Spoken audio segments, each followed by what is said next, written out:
I ain't never met Coach Shane Beamer. I never heard of him. Came in, just seemed like a jolly guy, good coach to play under. As far as like the competition, I feel like I'm most grateful for that. Like I think I'm the most grateful for that out of anyone. I appreciate my guys on that back end, but one thing for sure, one thing for certain, every team needs a good pass rush. And I feel like All right, here we go. It's rivalry week here with Tailgate Talks with DiMarco and Garcia. Episode 16, last game of the regular season. At least one more game for the Gamecocks this year. But let's talk a little bit about last week's game and the 56-12 win against the Fighting Terriers that came in and scared the shit out of us the very first play. Almost took one 70 yards of the house. But defense ended up anchoring down, and defense ended up playing pretty well. And then the offense, obviously, the second half just completely took over. But another big win to kind of keep us rolling. Yeah, absolutely. And I don't want to spend too much time talking about this past week because, who we were supposed to, that's exactly what we were supposed to do. Mhm. As you and I both, we played against those guys before, and you're supposed to be out by the third quarter. So, Yeah, but you know what's crazy is as good as our teams were during our time, like we did not beat the tar out of people like that. No. And I know it's a different age of college football because of the portal and NIL and stuff. So better players at Wofford are going to be there for 1 year and then they're going somewhere else. But right. I remember we played Army close, Wofford kind of close, South Carolina State kind of close during our time. And we had a good football team. So just it was good to, impose our will and win 56-12. Lenore's with 2 back-to-back 300-yard games. I thought it was a little interesting. We were throwing the ball late in the game when we were up 4 scores already. And the play that he surpassed 300 yards, he came out the following play. So I think there was a little padded stat syndrome there and making sure he got to 300 2 weeks in a row. So big for him in his development. And, dude, he's a stud. I'm telling you, man, ever since we had that interview and I said, no more sliding, he's turned on the jets. DMs of baseball. Now he's – yeah. I don't know if – I bet if Wofford's DN had a full speed ahead free shot at him, I don't know if they'd be able to bring him down. I don't think so. He is slippery. He is slippery than catch. Yeah, what was really cool, we asked him in his episode, who do you mirror your game after, or who did you watch growing up? And it was Cam Newton, and I kind of had a feel that was going to be the answer. But he's doing Cam Newton type things. Obviously, he's only a redshirt freshman, so it's pretty crazy to see and what could potentially come. He's starting to sling it. We always knew he could run, but you can see his confidence. You can see the team kind of embracing him and taking him in. So it's been cool. I don't know if you're going to the games in person or not, but just seeing it from the TV screen, it looks to me like he is so cool, calm, and collective. I know that, the guys that we're about to introduce on this next episode said the same thing. Like he's never too high, he's never too low, just even keel. But it looks to me from a quarterback perspective, the game has slowed down drastically from the beginning of the year. He's sitting back there, he's making his reads, he's not making that first read and then jetting out of there. He's going through his progressions. It's going to be scary for defenses these next also years. just like repetitions are a thing of beauty, right? You're going to screw something up a bunch of times and you're going to kind of learn from your mistakes. All right, can't do that anymore. Okay, let's try this. And he's gotten there. And Dowell's done a great job of kind of putting him in a position to succeed and putting the rest of the offense in positions to succeed. We're having big explosive plays in the pass game and all that. Yeah, and Coach Shula. You got to give credit to Coach Shula as well. Yeah, I would say I was at the game. I actually took Weston, Coco, and Sutton. I took our 3 oldest to the game, and the senior ceremony to kind of see those guys be honored. And it was, and Coach Beamer said it. He's like, in the pregame thing was like, hey, we got guys that have been here for 1 year. We have guys that have been here for 5 years, 4 years, 3 years. It's a different game of college football, but every single one of those guys that are walking on senior day had an impact on this program. And like we talked about it with Kyle in this upcoming episode. I don't care if you're here for 1 year, you were the Block C and you got there and fight in Williams-Brice Stadium. You're a Gamecock for life. You're one of our brothers for life. Yep. Couldn't agree more. I thought that was really cool. But enough with Wofford and last week. Let's talk about this rivalry. Clemson's a 2.5-point favorite going into this game. They climbed the AP rankings. They're 12 right now. I think we're still at 16. Was interesting to see that. They both played similar opponents. We got major playoff implications. Real quick, can you say rivalry week 3 times fast? Rivalry week, rivalry week, rivalry week. Boom. Oh, that's actually pretty damn good. Yeah. I couldn't do it, man. That sound like what the hell's his name? I can't remember the cartoon, but Kirsten gives me a hard time for mumbling anyway, so I mumbled correctly in that sense. But I mean, last 2 years we've traded. We won at Clemson 2 years ago, and they came down here and they beat us last year in a close game, but not really that close. They didn't score an offensive touchdown. They beat us 16-7. But prior to that, it was very swayed one way or the other. I mean, during our time in 2009, started the 5-peat. That was my junior year, your redshirt sophomore year. We won 5 in a row there. First one was at home when Spiller returned the opening kick for a touchdown, and then and then we ended up taking it to him after that. And then in 10, we went up there and we just beat them up and down the field. We just wore into them. And then 11, 12, and 13, Connor and Dylan had some good runs, but then, man, 7 years in a row after that. I remember I had a bet with Vic Beasley. He was with me in Atlanta, and he got drafted in 13. And I guess it was when Deshaun was coming in and taking over the quarterback position. And I was like, damn, man, you're about to fear the other thumb. We already got 5. The other one's coming. And he's like, I would like to sit here and argue that we're probably going to beat you guys 5 in a row coming up. And I'm like, yeah, right. No way. They did. But it was 7 years in a row? Yeah, beat us 7 in a row. But Spencer kind of changed the mix in the 31-30 victory up at Clemson. And here we are going into this week, and it's a tight game with a lot of implications, like you said. We are sitting at 16. They're sitting at 12. Only 12 teams get into the big show. There's conference championships. There's a lot of weird crap that can happen here coming up in the next couple weeks. So, I mean, this is probably the most – go ahead.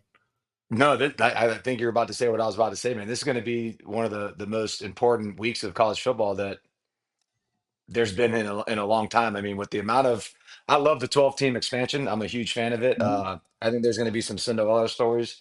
I mean, we could be that. We start off and nobody expected us to even make a bowl game. The next thing you know, we're fighting for a playoff spot. Yeah. And there's 11 teams that would not want to play against South Carolina in the playoffs right now. No doubt. And this is the most important game for both of these teams in a long time. Right. This is, I guess, in 10 when we played for the SEC championship game, it was already locked in because we beat Florida.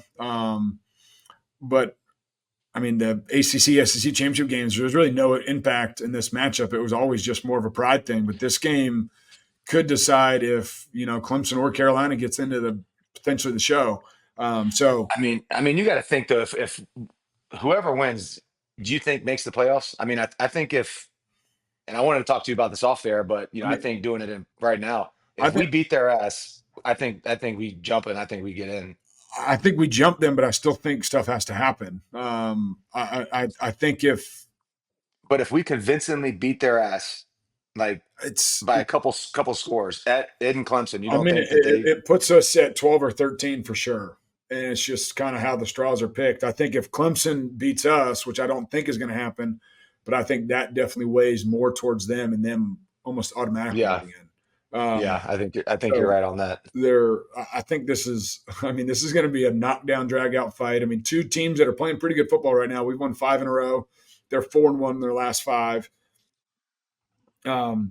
But Cade's looking better. He's playing better. Clemson has a good defense. Their offensive line is super beat up.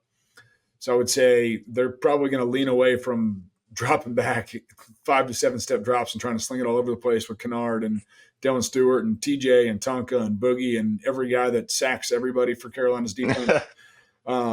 So I'd imagine they're going to try to protect him. It's going to be more of a field position game, a lot of run heavy, I think, from a Clemson standpoint. Last 2 weeks, we've struggled to stop the run too. So I would imagine we're going to do a lot of self-scouting and sitting there and trying to clean up, stopping this mid-zone, wide zone. That's been the stuff that's really affected us the last 2 weeks. Bubble screens, like RPO stuff. Like it's, we won handedly, but it wasn't clean when we beat Wofford last week. So I would say there's going to be a lot of cleanup there, but the intensity of this game is going to be unmatched. I borderline almost want to go to the game. My parents are in town, so I don't want to dip out on them. And then Weston and I are going up to Buffalo on Sunday for the Sunday night football game. Bills play the 49ers. But oh, wow. It's this game, it'd be awesome for Carolina to win and then the Bills to beat the 49ers and just be a jolly old weekend. Yeah, I'll tell you what, I'm taking both of those teams. I'm taking Carolina to win. I'm taking Buffalo. Buffalo may mess around and win the whole thing. They're playing Crazy. some good football. But it's crazy because they've learned to just kind of distribute the ball differently. Like there's no true featured. I mean, Shakir's a stud. Keon Coleman. I mean, Amari Cooper. It's a bunch of guys that are just playing high level football, competing their tails off. Defense is playing really well. James Cook is playing well, but they got a pretty good quarterback. Yeah, Josh is pretty darn good himself. But no, I think Buffalo is, if they keep playing, and I mean I wouldn't put my money against anybody but Josh. Yeah.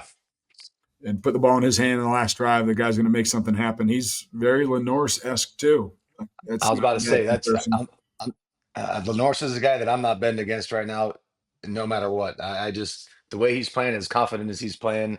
Yeah, I mean he's a scary football player right now, and I think the whole Carolina team is kind of feeding off that energy. And it's, dude, I think we're gonna go into Death Valley and whip their ass. I really do. Yeah. But What's your what was your favorite experience playing against Clemson? I mean, you went 2-2. You didn't make it to the last game. You got kicked off before, so you went 2-2 just like me. But what was your favorite experience? I didn't start in the 2 losses, so I don't consider it. You're 2-0, yeah. My favorite one was in 2010. And I got to give props to Clemson for letting the opposing teams, like family and friends, to get on the field after the games. That was cool. So there's a picture of Memphis. He was 3 at the time. He was on my shoulders, like on my shoulder pads, and he's wearing his little number 5 jersey, and like we're looking out and see like Death Valley. I mean, I thought that was pretty cool after kind of whipping their ass. That's really cool. That was my favorite memory of that whole rivalry. Yeah, I mean, dude, I like jokingly. I mean, if Clemson would have offered me a scholarship and I would have played 4 years up in Death Valley, I mean, they played 7 home games a year. I would have scored 28 touchdowns. I mean, there wasn't a game that I played in Death Valley that didn't score a touchdown. So if I just went to Clemson, I would have scored 28 touchdowns in the fullback. I scored on a wheel route in 2008, and Zach Brandeis was actually giving me a hard time. I ran a wheel route, and I got pushed out of bounds, but I stepped back in, and I ran the sideline, and Smelly threw me. It was like a 25, 30-yard touchdown catch in the right corner of the end zone. But Zach was like, who was the DN that was running with you that shoved you 17 yards out of bounds and everybody forgot about you and you ran back in and catching the touchdown? That was one of them. And then what was it? Red 6? Was it Red 6? Red 7 was the bluff DN to the flat run action. Something like that.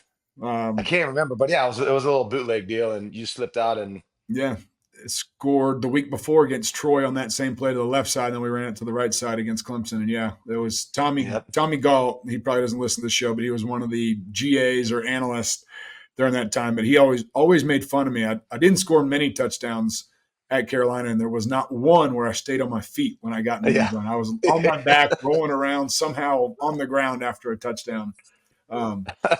But I would say that 10, beating them in 10 up there was probably my highlight of that rivalry as well. Just, beating your rival in their in their home stadium, kind of taking the. I mean, we beat the shit out of them that year too. So taking kind we of did. the stadium and the fan experience out of it for them, and just kind of taking their will and then imposing your will.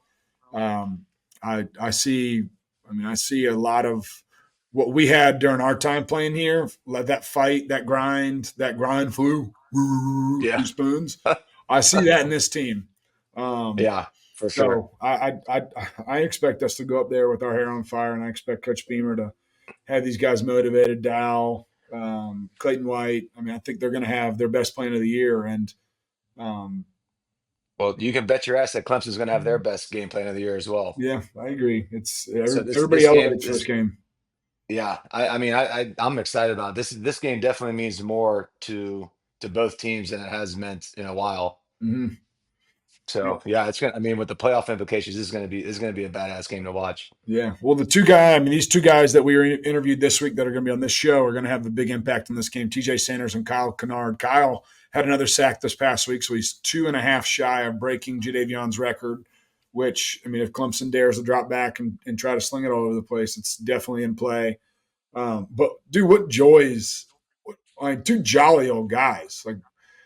I was so impressed by both of them. And TJ Sanders, I mean, I know him from my time coaching, but he has developed into the guy that we thought he was going to be.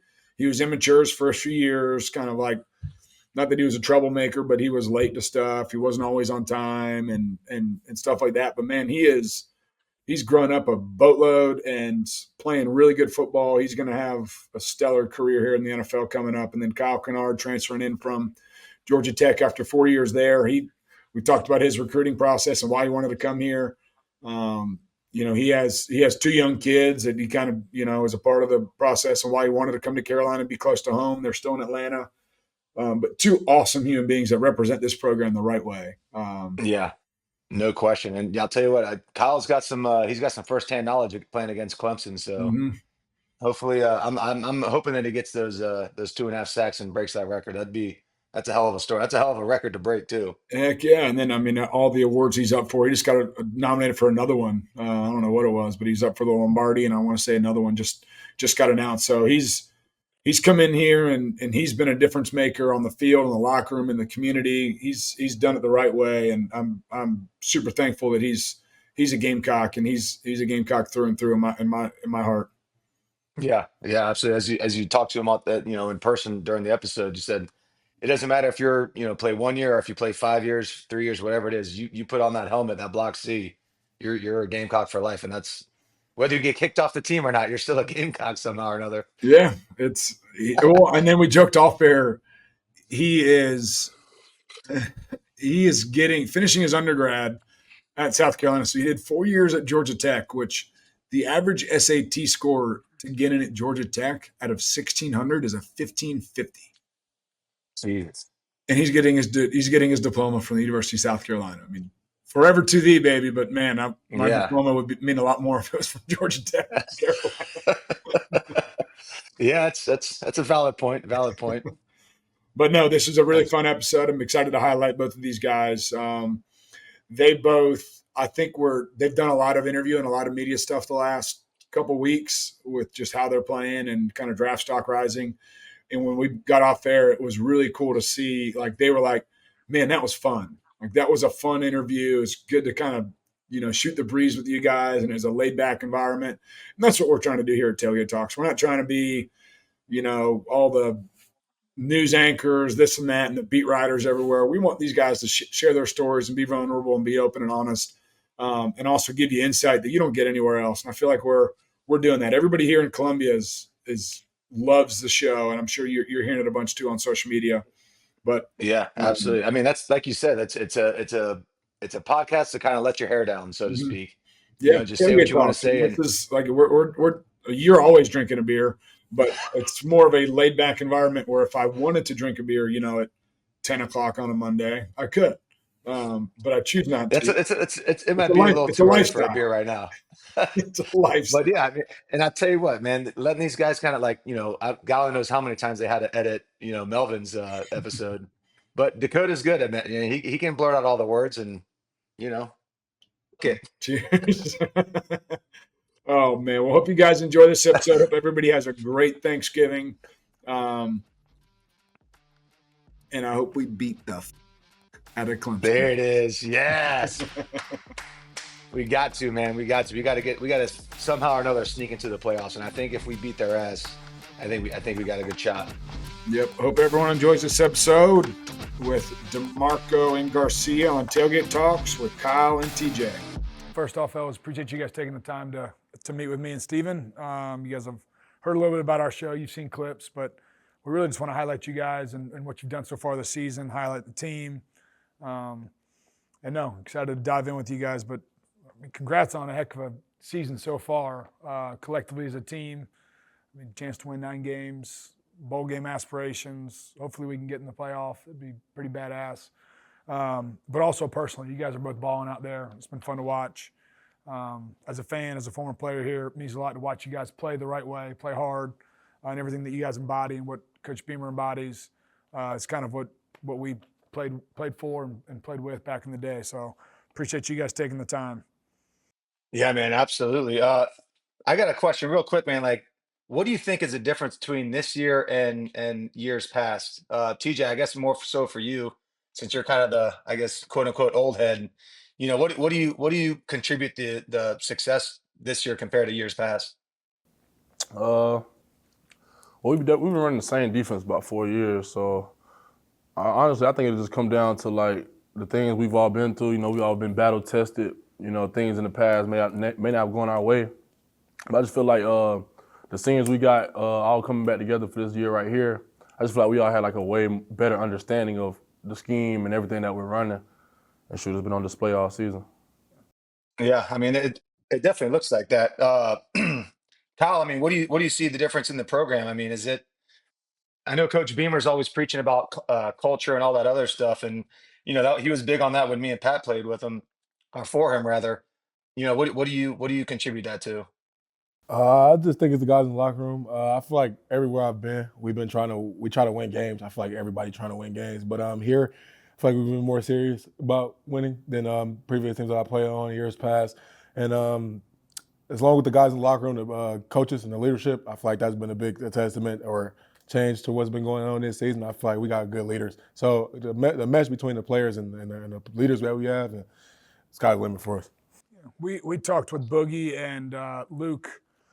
This was one of our first episodes, and they had mentioned, they were guys who have been here for a long time, and they mentioned all the off-season, the stuff that you guys did as a team for team building, you basketball, whitewater rafting, you went to the military base. Like, how does that stuff kind of make you guys intertwined, connected, hanging out outside the locker room? Kind of speak on that a little bit. For me personally, I just feel like you need those things for like you said, the locker room has honestly been like the best we've had. Like you said, with the leaders and all that, we got a bunch of guys like trying to actually step into that role instead of shying away from it. I just feel like that just comes from bonding with guys over the summer, guys that you maybe not have been outspoken with in the past, and guys that you just learning how to talk to, how some guys operate, while they're being talked to. I just feel like all that small stuff like basketball, whitewater rafting, all that helped get us to this point right here. Yeah, I remember I talked with Parker White, like right when I retired from the NFL and took the job back here at the university, and I was asking Parker, he'd been here for 5 or 6 years at that point, like, do you ever hang out with the DBs? You ever hang out with the O-line? You ever hang out with the D-line? And he's like, no, I really just hang out with just the specialists. And I was like, that's where you got this wrong, dude. Like, and this guy, Steven, was like the main culprit of bringing everybody together. We played hard, but we partied hard, and we all partied together, which was a cool piece. There was no party that we had at our apartment that, every single position group wasn't invited to or wasn't there. So I think that's a big piece to y'all's success this year is the team bonding, the stuff that you guys been doing. So Kyle, it was announced yesterday. Congrats on being a nominee for the Lombardi Award. Quite the honor. It only goes to one person in college football, and it honors kind of Coach Vince Lombardi and his commitment to character, discipline, and excellence. Like, you're joining the likes of Luke Kuechly, David Pollock, Aaron Donald, Joe Burrow. That's a hell of a list of people. Like, yeah. What does that mean to be up for that award? It means a lot. I feel like it's a big testament to the work that I put in this offseason. a big testament to, I say, my decision making and with the coming here and even leaving my old school in the first place. And it's a prestigious award, so like I don't want to ever make it seem like I'm not taking it for granted. Like it's something that I'm really honored to be a finalist for, and I can't wait to see what goes down in Houston. No, it's badass, dude. Yeah, for sure. That's big time. That is big time. That is badass. All right, TJ, you've been here 4 years. You're the old head. Kyle's older than you. Are you a fifth year senior? So he's got you by a year, but you've been here at Carolina for 4. I remember when I was working here, you came in, you're on the scout team causing havoc. And then I guess that was your redshirt year. Your redshirt freshman year, you were rotational. You weren't the full-time starter, but the last 2 years, you've really elevated your game and taken over the 3 technique spot. You know, we've always known you can rush the passer. Like inside, you've always been pretty dominant in that standpoint. But like you stopping the run and penetrating and stuff now, like how would you like talk about your development over these 4 years here at Carolina? I mean, I felt I was blessed to have 2 D-line coaches who, like, I didn't want to call out no other coaches, but like actually know ball, like know what they're talking about and can help me put me in the right position. Like I felt like more of a Coach Lindsey. I was still kind of new to football when I came in, so it was more of just starting me from the beginning and just showing me the ropes, you know what I'm saying, teaching me little stuff that can help me improve. And I feel like he got me better with my technique from where it was when I first came in. And then when T-Rob came in, it was more of so like he kind of helped with my mindset on how I'm playing every down and whether it's pass or run. And with those 2 guys in the workout, put it in by myself, it's like I just felt like it was no other choice to go than up. You know? Yeah, so Travian was a part of our recruiting class in 2007. He was on the team with us. He was like, I mean, him and Kiki had, I think they were pregnant freshman year of college. I mean, he was like dad. I think so, yeah. I mean, they raised their oldest son in the dorm room. TJ. Yeah, when we were in college. So I remember him banging on our doors when we were throwing parties. Hey, cut it down. I go, my baby's sleeping over here. So Sound like T-Rob. I mean, he is the mindset guy. Like he is the ultimate. Like I just saw him downstairs, and I started talking to him, and I'm like, why is Travian so pissed at me? He's not pissed at me. He's just a stern human being, and like it's always a mindset for him. But TJ, talk about you recruited mainly by Muschamp staff, right? In high school. And then you got here, and it was Coach Beamer. So, like, talk about the different dynamic of that. That's just very odd. Yeah, when the coaching changed, I was still like new to the whole scene. So honestly, I didn't even know like it was that big of a deal with the new head coach change. And so I never really paid attention to Carolina play. Never really paid attention to you guys. Dang, man, that's messed up. I know. Never really paid attention to football, period. You know, I was just always basketball. But so when there was like the head coach changing at Carolina, you still want to go there? I'm like, yeah, you know, I already committed. And it was just, I ain't never met Coach Shane Beamer, never heard of him. Came in, just seemed like a jolly guy, you know, good coach to play under. Jolly guy. I've never heard a player say somebody's jolly. That's awesome. I absolutely love that. I'll tell you what, Kyle, man, you've been quiet for a minute, so I got to ask you this. So your decision to transfer from Tech, first off, was Austin Dean there when you were there?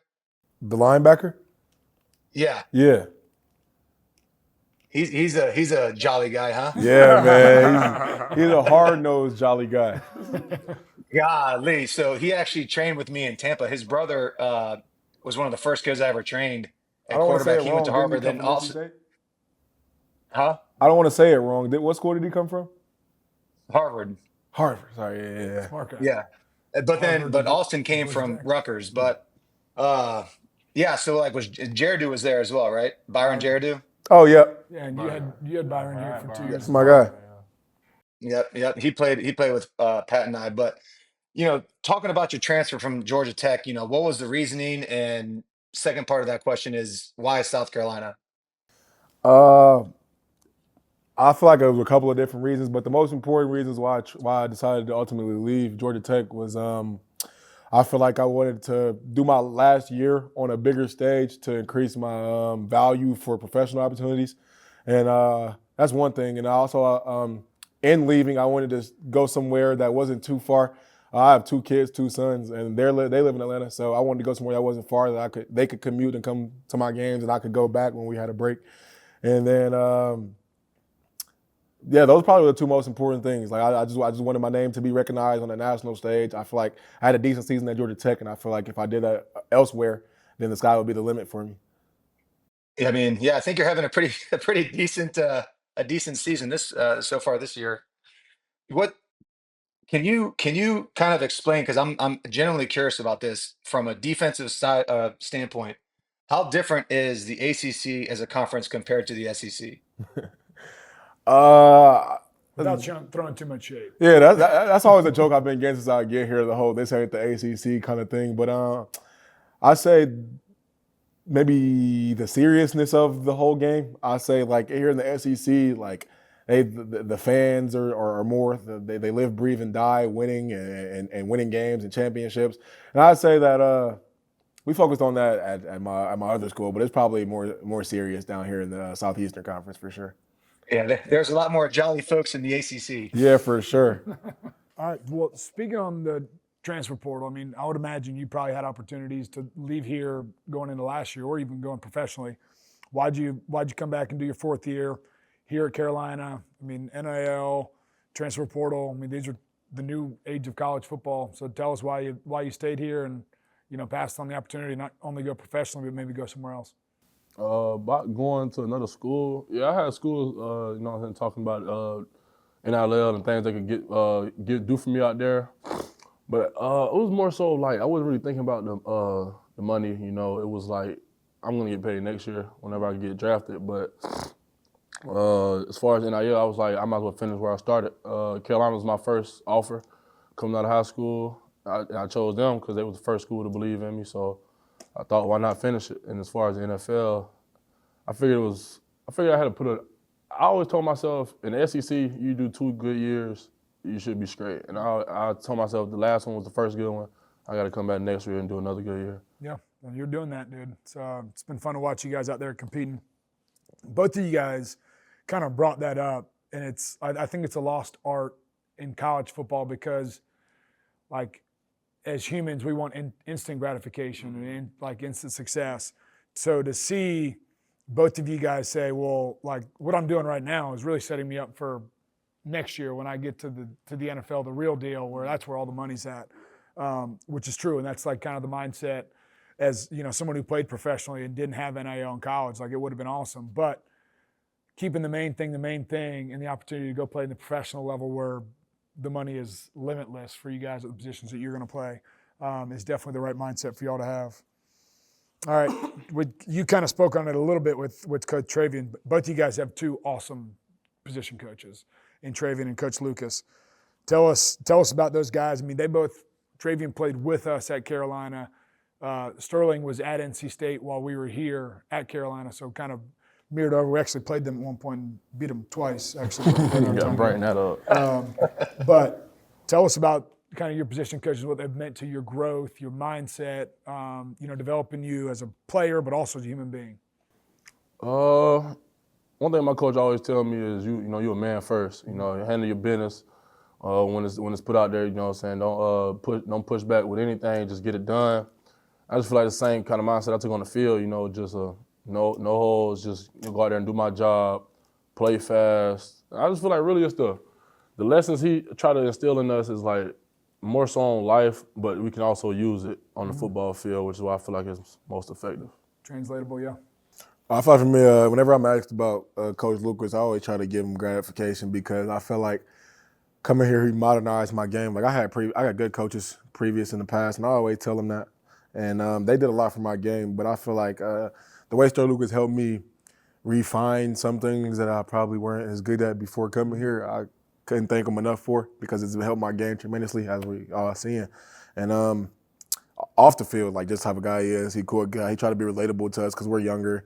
He's younger as far as the coaching world, but he's obviously our elder. So he tried to like keep a happy medium, which goes perfectly for him. So like I love everything he's about. He also has 4 kids, 4 girls. Yep. And you got 2 in yourself. Tell us about your kids. Brag on them a little bit. Man, I love those guys. I love them so much. My oldest son is 2 years old. His name is Carter. Turns 3 in March. My youngest son his name's Caden. Sorry, don't tell her mother I said that. But he turns my youngest son name is Carter, and he turns 6 months next month. Dude, And you were in the thick of it right now. yeah, I even think of it 2 under 2. And contrary to popular belief, they have been the highlight of my life, man. I love them, man. They run around. They keep me smiling. They gave me a motivation to do a 5th year of college football. So yeah, we are. Like I always say, you know, like when you go play professional football or here in college, like that's your job, but main job. I know Steven and I have talked about it off air a bunch, but main job for us is to be the best husbands we can possibly be and be the best dads we can possibly be, because that's your legacy and what you're passing forward. And honestly, the youth is what's sustaining all this. Yeah, for sure. So I love that. I love that. Yeah, man. There's nothing better than being a dad. That's for damn sure. Yeah, It's it the comes with greatest, some headaches. the It greatest comes thing you with can do. headache for sure, but like the unconditional love part of it is like you're irreplaceable. Yeah, there's nothing like having your kid born and holding them for the first time, and it's a whole different kind of love that I've never experienced. I mean, obviously, I love my wife, and we got married. Been married 10 years now, but like holding flesh and blood that's yours is a whole different beast. Well, you guys both have 2 really good position groups. I mean, like the D-line group and the DN group, I feel like are very deep. There's a lot of rotation. You know, you guys are having a lot of success, but I feel like you guys are also pretty fresh out there. You're not having to play, you know, in a 70-play game. You're not having to play 60 plays. So you're able to kind of come off the field, come back on the field, be rejuvenated and fresh. I see the smirk there. You are playing a lot. But tell us about kind of having a deep room and, like, you know, internal competition as a group and how that's driven you guys. Yeah, I know in our room, I got a thing with Tom where I told him he had got like 2 sacks up on me early in the season. I know I always give him a hard time. I'd be like, don't let me catch you. Like, so just stuff like that. Even me and Kyle, I always tell Kyle, like don't let me beat you back there. Like, it's always a race to the quarterback. Like, that's awesome. Like, and I feel like that's why we having like the success we having. Like, we got Dylan, me, Kyle, Tom, and just a whole bunch of other guys out there who just causing havoc because we're competing with each other. Like, it's like nobody wants to come after the game and it's like, oh, you didn't get a sack. Like, yeah, you're the only one. Yeah, like it's just the friendly competition is, you know, keep everybody hungry, like keep everybody just attacking, like foot on the pedal the whole game. I feel like that's been great for us, like in both rooms. Yeah, I'd definitely say like the friendly competition is probably the most fun thing about playing with all these guys. Like we always joke around about who didn't get a sack and who isn't playing good. Like right now, Dylan's the talk of the town because he hasn't had a sack since Texas A&M. So we're giving him shit about that. Well, you better change that this week. But as far as like the competition, I feel like I'm most grateful for that. Like I think I'm the most grateful for that out of anyone because. Well, I won't get into why, but I love the depth that we have in this room. Like in the whole D-line, like I'm able to play with good players on the interior, and if you know ball, you know that makes it easier for me playing with good guys on the interior. Vice versa. Having backup, that there's no drop off when you get in as far as like BT and other guys out there. Nothing I couldn't ask for anything more. Yeah. So we had Melvin Ingram on, who I think you guys know, going on his 14th year in the NFL, All Pro, Pro Bowl. He was in our recruiting class in 2007, an absolute stud. His last year, Jadeveon Clowney came in and was the freshman and #1 recruit in the country. And Melvin said that that was the best thing that ever happened to him was having Clowney come in here and push him and like kind of hearing the hype of him. Like, well, then I'm gonna level up too then. So tell us about how that has impacted you and what you've spent a lot of time, energy, and effort pouring into Dylan. Obviously, seeing his success and what he's capable of. Talk about kind of that relationship you have with Dylan and kind of the responsibility you take on yourself to help mentor him. Yeah, man. I does everything that's happening to that guy, man. That's my guy. I don't like to make it like a little bro kind of thing because like it really isn't that, but it definitely is like a taker under my wing kind of thing. So I definitely love everything that's happening to Dylan. Like all the hype he's getting, the way he's playing. Like I couldn't like it more, but it definitely does push me. I'm sure it pushes him when things happen to me. It's because that's just the type of those are just the kind of people we are. Yep. But yeah, I just feel like. With me being here and him having someone to see, like this is how you get here. I feel like that'll help him in his 2 years that he has left. I'll make a bold prediction and say the 2 years that he has left. It's a pretty good prediction. TJ, I know you said you didn't know about South Carolina, and we're focused more on basketball in high school. Kyle, did you play basketball as well, or any other sport in high school? I did. I played basketball until senior year, and until I had to make a decision. I'll tell you what, Pat, I think every single one of the guys that we've had on here have played at least two sports since since growing up, man. I'm a firm believer. I know Pat's a firm believer in, getting guys, or especially his kids, in as many sports as possible when they're young. And I'm doing the same thing with my son. And I think it pays off, tremendously. How do you guys think that translates to the football field, playing Especially basketball? pass rushers. Melvin spoke on it a little bit last episode, but I want to hear y'all's stance on how basketball helps you play football and the skills that you set up there. I would say definitely, obviously, the athletic sides of it, like footwork. I feel like different things that you do in basketball as far as your feet can help you when you're light on your feet, pass rushing.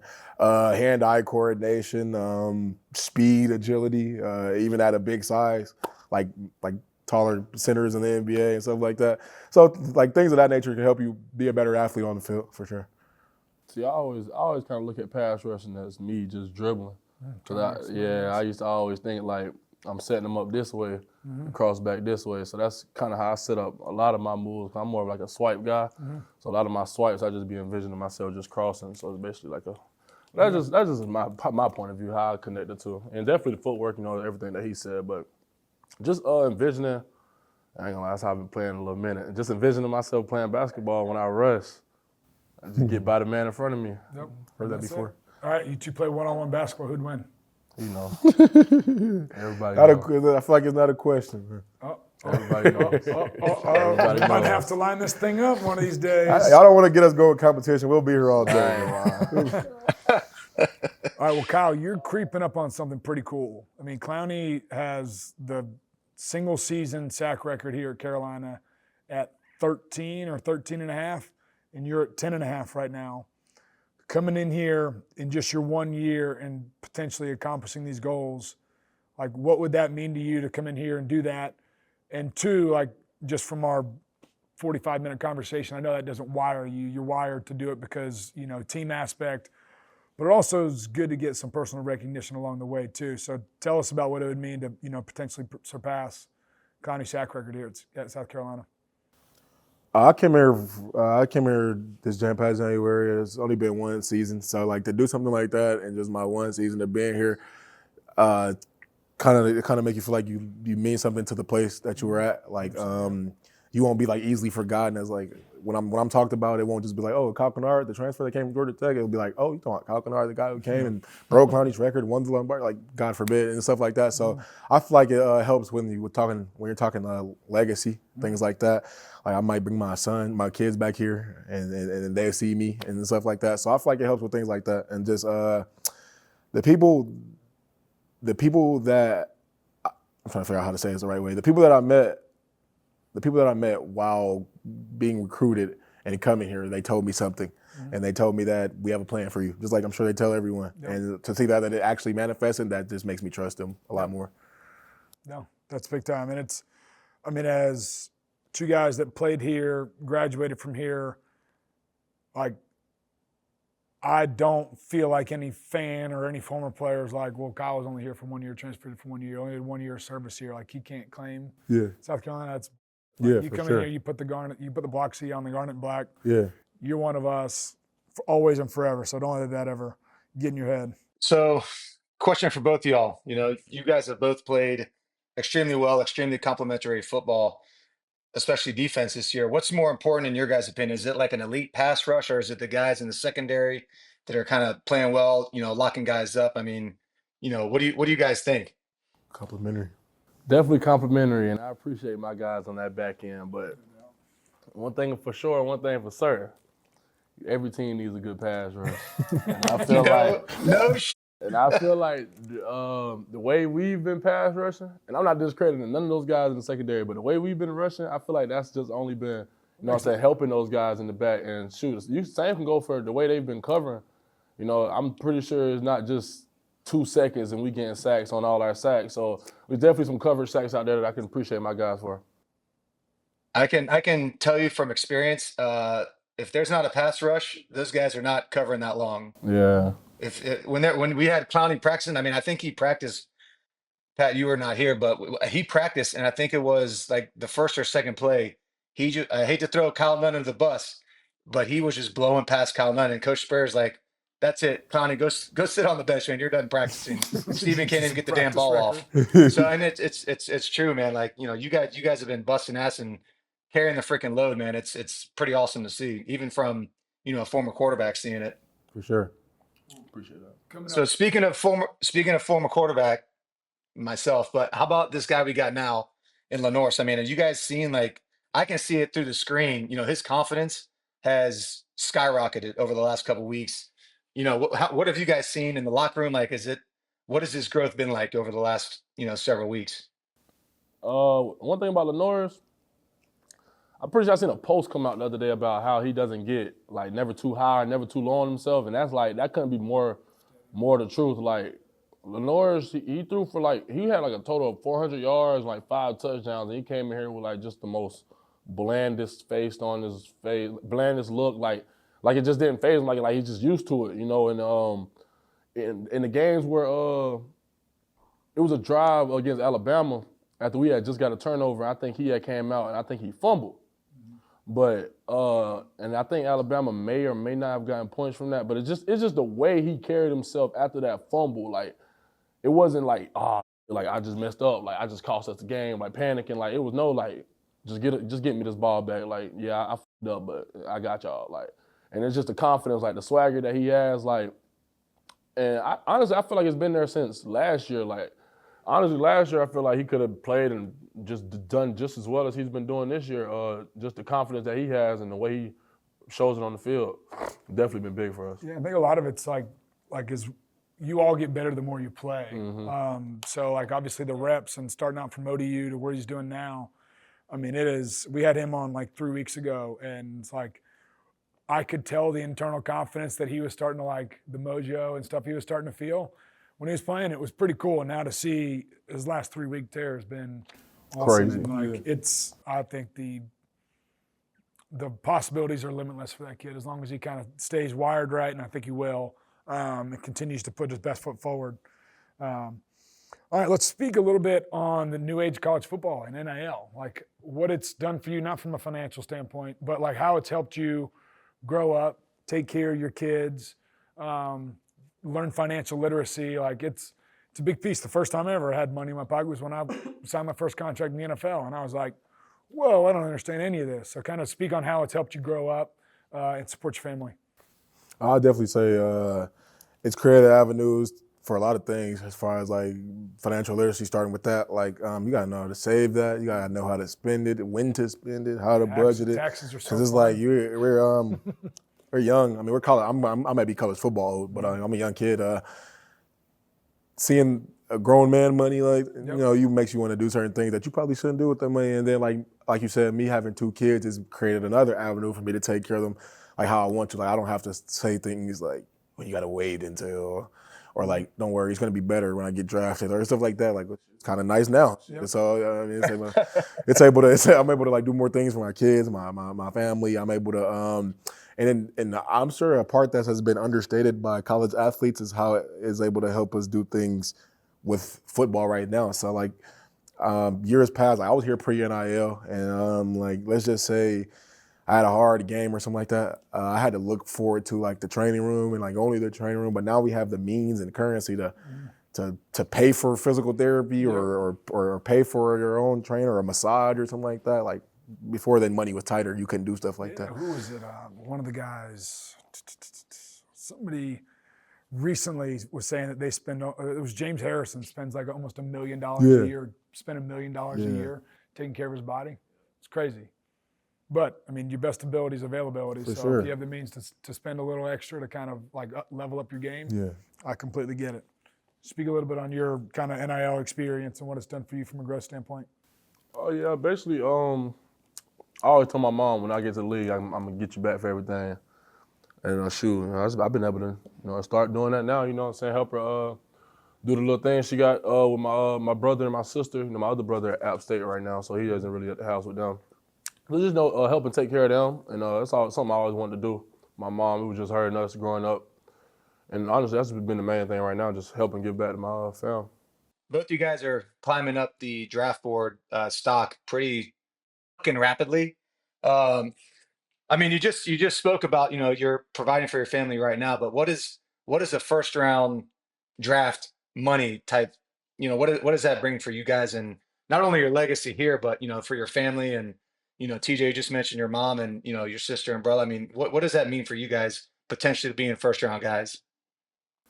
I feel like it's really, I feel like it just highlights everything you work for, everything you grinded Yep. out, all those hard summers, hard winters where you like, I don't feel like doing this. Like it's a whole bunch of summers. I remember waking up telling myself like, I don't feel like going to the building. Like just tired and just all that. Just knowing that you pushed through all that, the grind and all that, everything that you did was worth it. Like, and the end goal is you got something to leave behind. For people following your footsteps. It's a great answer. What about you, Kyle? Financially, I have 2 kids once again. So, I feel like it helped me take care of my family in that way, obviously, and my parents and everybody who's ever reported to me. But what would that mean for me personally? I'm not really sure where TJ was projected at before the season, but I know I was projected for like an undrafted free agent. So, I'm extremely grateful for what that projection could do for me, what me doing what I'm doing right now could do for me. But at the same time, I try to, we got 2 games left. I try to shy away from like the attention of the Lombardi and draft and all that type of stuff. Well, God willing, you guys are gonna have more than 2 games. That's for damn sure. What's your first purchase gonna be? I'll give TJ that one. Bro, don't put that on me. I'm gonna buy my kid something. Buy him a toy. Big shiny one. I honestly haven't even thought that far yet. I bought Buy him a couple Bitcoins. Yeah. Not really. I don't know. Realistically, I don't know. That's a great question. What's your dream car? Rolls Royce Cullinan. Okay. What's your dream car? Mine's Trackhawk. Trackhawk. All right. Now, kind of changing paces a little bit. For both of you guys, who was the most impactful person on your football journey and why? Football journey, definitely probably my mom. Like I said, them summers, my early summers in this program, it was hard. I used to always call her, like tell her, like I don't think football for me.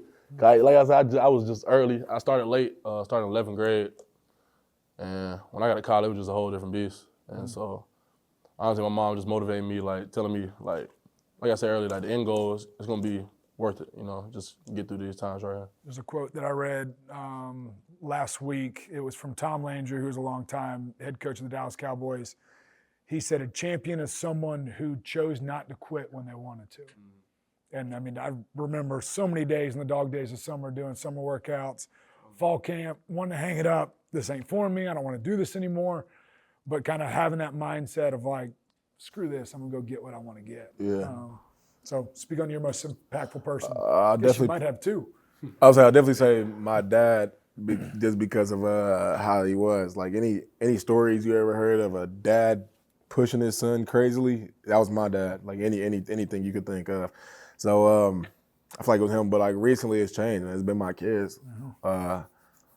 They gave me like a newfound motivation. Like I felt like at the beginning of this season that I was a freshman all over again, just because of the how excited I was for things I had coming this season and things I would be able to do for those 2 guys. It is really cool. Like my kids, I retired coming up on 5 years ago. So Weston, when my oldest was 3 when I finished playing, and my second was 1.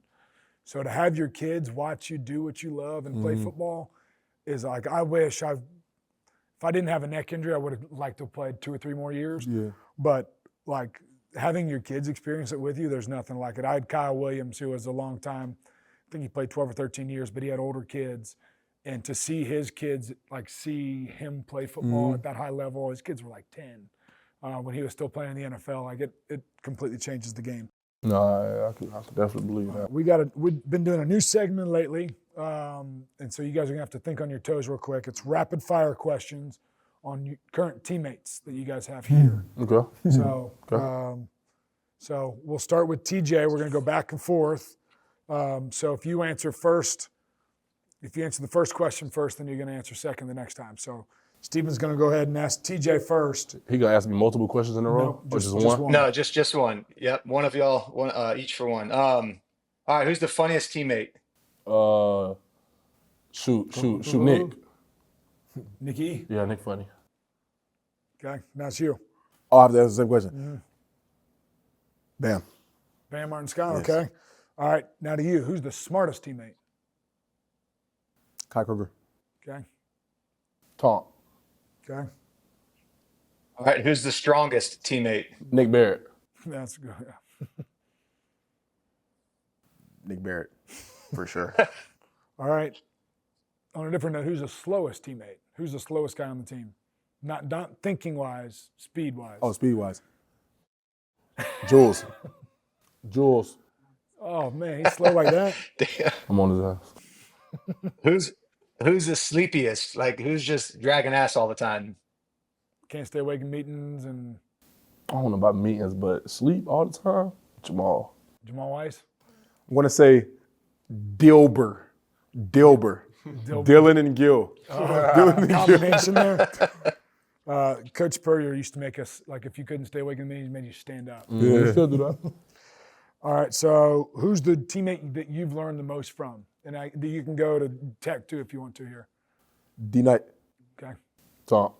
Okay. All right, who's the most responsible, aka the Pat DiMarco teammate? Who's the teammate you're going to call if you get in some trouble? Tom. D-Knight. Okay. Opposite wise, this guy was arrested several times, got in some trouble. Who we not calling if we get in Yeah, trouble? well, Dylan. Who gets in the most trouble, and then who you not calling? Dylan. Dylan. You got a buddy. All right, Dylan. I like this Dylan guy. We'll do, guys. I know you guys got class and stuff and just finished practice, but appreciate you guys taking the time to hang out with us. This episode will be out next Wednesday. So the Wednesday before the big rivalry game, Clemson. So let's go get after those boys in the upstate. Sure. Man, they're making y'all go to class these days? That's crazy. Appreciate you guys. Appreciate you guys, man.